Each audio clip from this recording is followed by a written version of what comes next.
In this video, we're going to take a look at the FERS Special Retirement Supplement, or just FERS Supplement. First of all, we're going to take a look at what it actually is. It's an additional benefit paid to FERS retirees along with their monthly annuity payments that is an attempt to replicate what Social Security income would have been for their FERS service. The calculation is done by OPM, and it's based only on your creditable FERS service, not any other work outside of the federal government. When is the supplement paid? It will be paid to those people who are eligible up until age 62, or if they take Social Security anytime before that. It will not be paid anytime after that, and it is not Social Security. It is paid by OPM, not the Social Security Administration. So it's important to keep that in mind. To be eligible for the supplement, you have to have retired on an optional or voluntary retirement. Again, that would be MRA with 30 years or age 60 with 20 years. Or you could have retired on a discontinued service retirement or a VERA. Those limits were age 50 with 20 years or any age with 25. Or be a law enforcement officer, firefighter, or air traffic controller.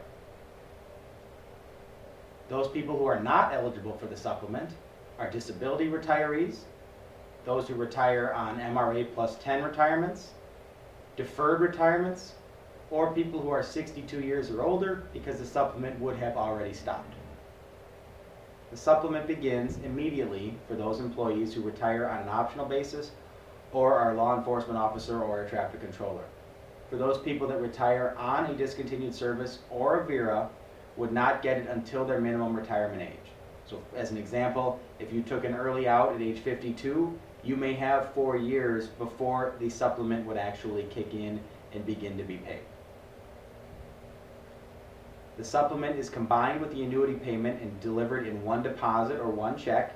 It is taxable as ordinary income, and it is recalculated every July based on a prior year's earnings. There is an earnings test, which I will go over here briefly in just a minute. First, though, we're going to take a look at how that supplement is calculated. OPM will take a look at your primary insurance amount, calculated much like the same amount for Social Security, but based only on your FERS earnings, not anything outside of federal service. In this example, we're going to assume that's $15.15 a month. The next step is to determine the total years of FERS service. We're going to use 25 in this example. Finally, you take your years of FERS service divided by 40.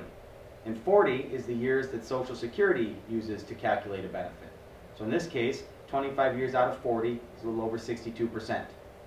You then take that insurance amount that's calculated based only on your FERS earnings times your years of service over 40. In this case, that would be 946. We're not going to go into here the exact calculations of that primary insurance amount because it takes into account a lot of factors, but you can request an estimate of that if you need one as you're planning for retirement.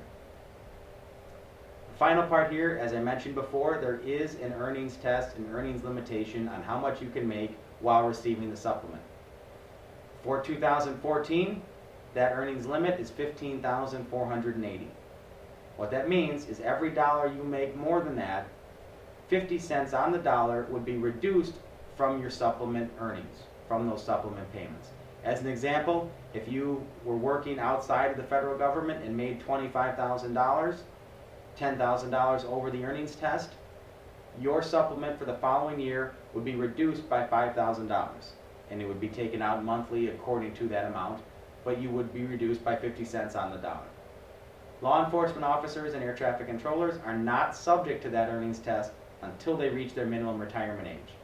As an example, for a Leo, if they retire at 52, you might have the same 4 years where you could work for unlimited amount of money, still receive the supplement with no reduction, but when you hit age 56, if that's your MRA, you would then be subject to that earnings test going forward. If you have any other questions, please see some of our other videos. Thank you.